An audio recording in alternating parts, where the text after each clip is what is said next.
বাবা মানে একটা বিষয়ে আমার আপনার সাথে একটু কথা বলার ছিল। কি বলো তো বাবা?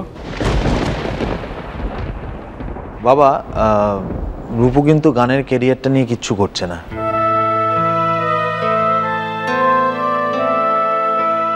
মানে ও গানের স্কুলে যাওয়াটাও বন্ধ করে দিয়েছে। আমি এটা চাইনি, আমি চেয়েছিলাম যে ও গানটা নিয়ে চর্চা করুক, গানটাকে ওর কেরিয়ার করুক। না মানে ওর মধ্যে যখন সেই পোটেনশিয়াল আছে তো সে। আরে আর্য, কখন গেলে তোমরা? এই তো একটু। তোমাকে কি আজকেও বেরোতে? হ্যাঁ গো, একটু পরে বেরোতে হবে আমাকে। ঠিক আছে তাহলে ততক্ষণ অবধি একটু। বুঝলে বাবা, আমরা তো সবাই চেয়েছিলাম যে রূপু গানটা করুক, কিন্তু চাইলেই তো হবে না, সব চাওয়া তো আর পূর্ণ হয় না।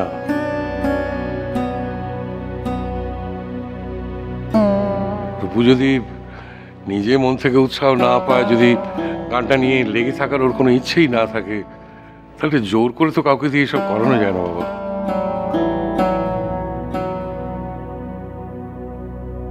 জানিস রূপমা, আমাদের সময় তো তেমন সুযোগ ছিল না। এই দেখ না, বিয়ে হয়েই এত বড় একটা সংসারে এসে পড়েছিলাম, তাই জন্য সব ছেড়ে তো তখন সংসারটাকেই গুরুত্ব দিয়েছি বেশি। কিন্তু তোদের তো আর তা নয়। হ্যাঁ, তোদের লোক সংখ্যা কম, সংসারে ঝামেলাও তেমন নেই।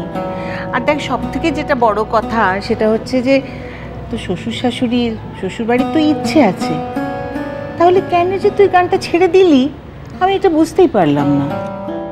আর একদম কিছু না নিয়ে থাকবি বা কি করি রে?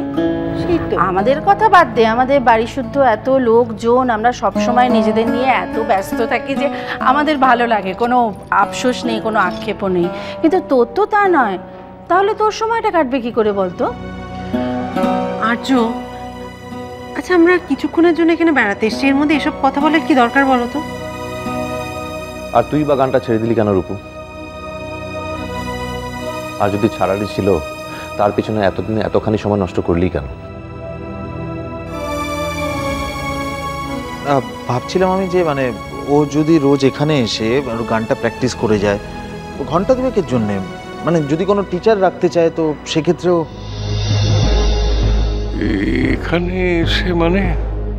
না মানে ও বাড়িতে হারমোনিয়াম নেই তো, তাই বোধ হয়। আর্য, হারমোনিয়াম নেই? তাহলে তোরটা নিয়ে যা। হারমোনিয়াম নেই মানে সেটা কিনে নেওয়াটাও খুব একটা বড় ব্যাপার নয়, আসল ব্যাপারটা অন্য।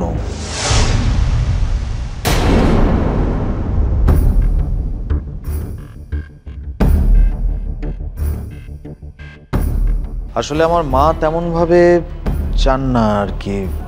আর্য, কি হচ্ছে?